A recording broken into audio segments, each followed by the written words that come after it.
ರಾಜ್ಯದ ಕೆಲವು ಭಾಗಗಳಲ್ಲಿ ವಿಪರೀತವಾಗಿ ಮಳೆ ಆಗ್ತಾ ಇದೆ. ಅದರಲ್ಲೂ ಕಾಫಿನಾಡು ಚಿಕ್ಕಮಗಳೂರಿನಲ್ಲೂ ಕೂಡ ವಿಪರೀತವಾಗಿ ಮಳೆ ಆಗ್ತಾ ಇರೋದ್ರಿಂದ ಭಾರಿ ದೊಡ್ಡ ಅನಾಹುತವೊಂದು ಕೂದಲೆಳೆ ಅಂತರದಲ್ಲಿ ತಪ್ಪಿರೋದ್ರ ಮಾಹಿತಿ ಇದು. ರಾತ್ರಿ ಸುರಿದ ಧಾರಾಕಾರ ಮಳೆಗೆ ರೈಲ್ವೆ ಹಳಿನೇ ಕೊಚ್ಚಿ ಹೋಗಿದೆ. ರೈಲ್ವೆ ಸಿಬ್ಬಂದಿ ಸಮಯ ಪ್ರಜ್ಞೆಗೆ ಭಾರಿ ಅನಾಹುತವೊಂದು ತಪ್ಪಿದೆ.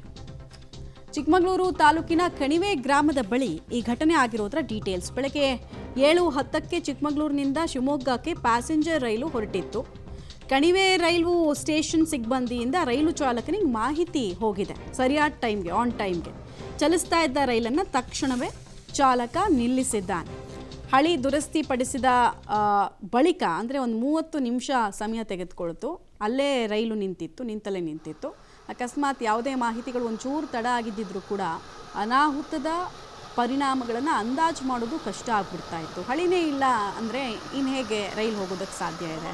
ಮತ್ತು ಹೇಳಿ ಕೇಳಿ ದಟ್ಟ ಕಾನನದ ಪ್ರದೇಶದ ಮಧ್ಯೆ ಇಲ್ಲಿನ ರೈಲ್ವೆ ಹಳಿಗಳು ನಿರ್ಮಾಣ ಆಗಿದೆ. ಅನಾಹುತ ಆದರೂ ಆನ್ ಟೈಮ್ಗೆ ಸಿಬ್ಬಂದಿಗಳು ಹೋಗೋದಕ್ಕೆ ಭಾಳ ಕಷ್ಟ ಆಗುತ್ತೆ, ತ್ರಾಸಾಗುತ್ತೆ. ಸೊ ಅದು ಯಾವುದೂ ಆಗಿಲ್ಲ.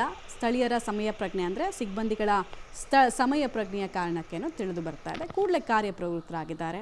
ಕೂಡಲೇ ಆದಂತಹ ಪ್ರಮಾದವನ್ನು ಸರಿಪಡಿಸುವಂತಹ ಪ್ರಯತ್ನವನ್ನು ಮಾಡಿದ್ದಾರೆ.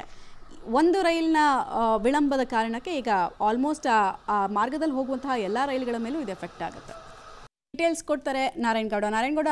ಎಷ್ಟು ಜನ ಸಿಬ್ಬಂದಿಗಳು ಕಾರ್ಯಾಚರಣೆಯನ್ನು ಟೋಟಲ್ ಆಗಿ ಮಾಡಿದ್ರು? ಈಗೇನು ಪ್ರಾಬ್ಲಮ್ಮು ಇಲ್ವಾ? ಏನೇನು ಮಾಹಿತಿ ಇದೆ?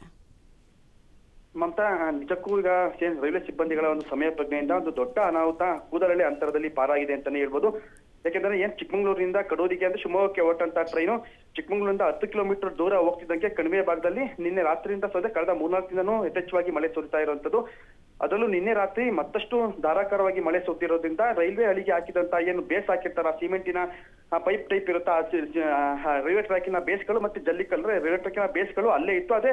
ಅದು ಒಂದು ಲಯ ತಪ್ಪಿ ಆ ಕಡೆ ಈ ಕಡೆ ಒಂದ್ ರೀತಿ ಬದಲಾವಣೆ ಅಂದ್ರೆ ಜಾಗ ಬದಲಾವಣೆ ಆಗಿದ್ದಂಥದ್ದು. ಅದೇ ಅಲ್ಲಿ ಅದಕ್ಕೆ ಏನ್ ಜಲ್ಲಿಕಲ್ಲು ಹಾಕಿರ್ತಾರೆ ಬಂದೋಬಸ್ತಿಗೋಸ್ಕರ, ಆ ಜಲ್ಲಿಕಲ್ಲು ಎಲ್ಲವೂ ಕೂಡ ಸಂಪೂರ್ಣವಾಗಿ ಕೊಚ್ಕೊಂಡು ಹೋಗಿರುವಂತದ್ದು ಒಂದು. ಆದ್ರೆ ಈ ಒಂದು ಮಾರ್ಗ ಏನ್ ಚಿಕ್ಕಮಗಳೂರಿಂದ ಕಡೂರಿನ ಮಾರ್ಗ ಈಗ ಕಳೆದ ಒಂದು 3-4 ವರ್ಷಗಳ ಹಿಂದೆ ಆಗಿರೋದ್ರಿಂದ ರೈಲ್ವೆ ಸಿಬ್ಬಂದಿಗಳು ಕೂಡ ಅಂತಂದ್ರೆ ಏನು ಡಿ ದರ್ಜೆ ನೌಕರರು ಇರ್ತಾರೆ, ಅವರು ಇಡೀ ರೈಲ್ವೆ ಟ್ರ್ಯಾಕ್ ಅನ್ನ ಒಂದು ಚೆಕ್ ಮಾಡ್ತಾ ಇರುವಂತಹ ಪ್ರಕ್ರಿಯೆ ನಿರಂತರವಾಗಿ ಇರುವಂತದ್ದು. ಹಾಗಾಗಿ ಇವತ್ತು ಬೆಳಿಗ್ಗೆನೂ ಕೂಡ ರಾತ್ರಿ ಧಾರಾಕಾರವಾಗಿ ಮಳೆ ಸುದ್ದಿದೆ. ಹಾಗಾಗಿ ಟ್ರ್ಯಾಕಿನ ಪರೀಕ್ಷೆಗೆ ಅಂತ ಏನ್ ರೈಲ್ವೆ ಸಿಬ್ಬಂದಿಗಳು ಅಂದ್ರೆ ಏನ್ ಡಿ ದರ್ಜೆ ನೌಕರರು ರೈಲ್ವೆ ಸಿಬ್ಬಂದಿಗಳು ಹೋದಂತ ಸಂದರ್ಭದಲ್ಲಿ ಅದು ಈ ಒಂದು ಅಂದ್ರೆ ಏನು ಅದು ಎಲ್ಲ ಲಯ ತಪ್ಪಿದೆ, ಜಲ್ಲಿಕಲ್ಲೆಲ್ಲ ಕೊಚ್ಕೊಂಡೋಗಿದೆ, ಇದು ರೈಲ್ವೆ ಸಿಬ್ಬಂದಿಗಳ ಗಮನಕ್ಕೆ ಬಂದಿರುವಂತದ್ದು. ಹಾಗಾಗಿ ಅವರು ತಕ್ಷಣ ರೈಲ್ವೆ ಇಲಾಖೆ ಅಂದ್ರೆ ರೈಲ್ವೆ ಸ್ಟೇಷನ್ಗೆ ಫೋನ್ ಮಾಡಿ ಅವರು ಮಾಹಿತಿ ನೀಡಿದಾಗ ರೈಲು ನೀವೇ ಚಿಕ್ಕಮಗಳೂರಿಂದ ಹೋಗ್ತಾ ಇದ್ದಂತ 10 ಕಿಲೋಮೀಟರ್ ಮುಂದೆ ಹೋಗಿದಂತ ರೈಲು ಇದ್ದಕ್ಕಿದ್ದಂಗೆ ನಿಲ್ಸಿರುವಂತದ್ದು. ತದನಂತರ ಸುಮಾರು 45 ನಿಮಿಷಗಳ ಕಾಲ ರೈಲ್ವೆ ಸಿಬ್ಬಂದಿಗಳು ಆ ಒಂದು ಟ್ರ್ಯಾಕ್ ಅನ್ನ ಸರಿ ಮಾಡಿ ನಂತರ ರೈಲು ಮತ್ತೆ ಮುಂದೆ ಹೋಗಿರುವಂತದ್ದು. ಆದ್ರೆ ಯಾವುದೇ ಅನಾಹುತಗಳನ್ನು ಸಂಭವಿಸಿಲ್ಲ.